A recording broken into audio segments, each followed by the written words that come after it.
লোকটা বাচ্চা জন্ম দিতে পারে কিনা সেটা টেস্ট করার জন্য বাঁদরেরা তাকে একটা মেয়ে এনে দিল। কিন্তু আশ্চর্যের বিষয় হলো লোকটার ওই মেয়ের প্রতি একদমই আগ্রহ ছিল না। তার চোখ শুধু খাঁচার বাইরে দাঁড়ানো বানর বিজ্ঞানী ডক্টর হেলেনার দিকেই আটকে ছিল। হেলেনাও কৌতূহলী ছিল যে লোকটার রিপ্রোডাক্টিভ বিহেভিয়ার কেমন। হঠাৎ জ্যাক তার দিকে হাত বাড়াতে গেল, কিন্তু পাশে দাঁড়ানো গার্ড সঙ্গে সঙ্গেই তাকে থামিয়ে দিল। তবুও ডক্টর হেলেনা তাকে শাস্তি না দিয়ে বরং অনুমতি দিলেন যেন জ্যাক ওই মেয়েটির সঙ্গে বাইরে হাঁটতে যেতে পারে। কিন্তু জ্যাকের তাতে কোনোই আগ্রহ ছিল না। যেই মুহূর্তে ডক্টর হেলেনা সেখানে এলেন, জ্যাক সঙ্গে সঙ্গেই মাটিতে বসে আঁকা আঁকে শুরু করলো, হয়তো কোনোভাবে যোগাযোগ করার চেষ্টা। দুর্ভাগ্যবশত হেলেনা খেয়ালই করলেন না। ঠিক তখনই সায়েন্স মিনিস্টার সেখানে এসে দুজনের সঙ্গে কথা বলতে লাগলেন। এদিকে আরেকজন মানুষ এসে জ্যাকের সব আঁকা মুছে দিল। রাগে জ্যাক তার উপর আক্রমণ করলো। আর একবার তার সুযোগ হাতছাড়া হলো হেলেনার সঙ্গে কথা বলার। তার এক্সিট পাস বাতিল হয়ে গেল। যখন তাকে আবার খাঁচায় ফেলে দেওয়া হলো, তখন সায়েন্স মিনিস্টার তার আঁকা ছবিগুলো দেখলো, কিন্তু রিয়্যাক্ট করার বদলে লাঠি দিয়ে সব মুছে দিল।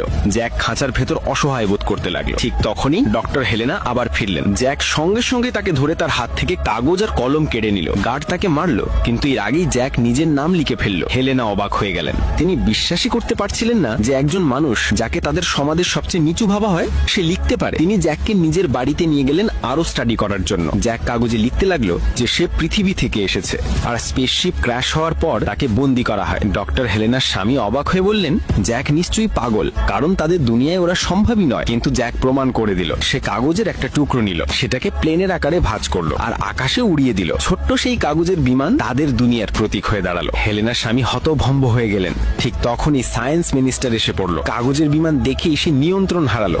সঙ্গে সঙ্গেই গার্ডদের আদেশ দিল জ্যাককে ধরে ফেলো, যেন সে কোনো বড় গোপন রহস্য লুকিয়ে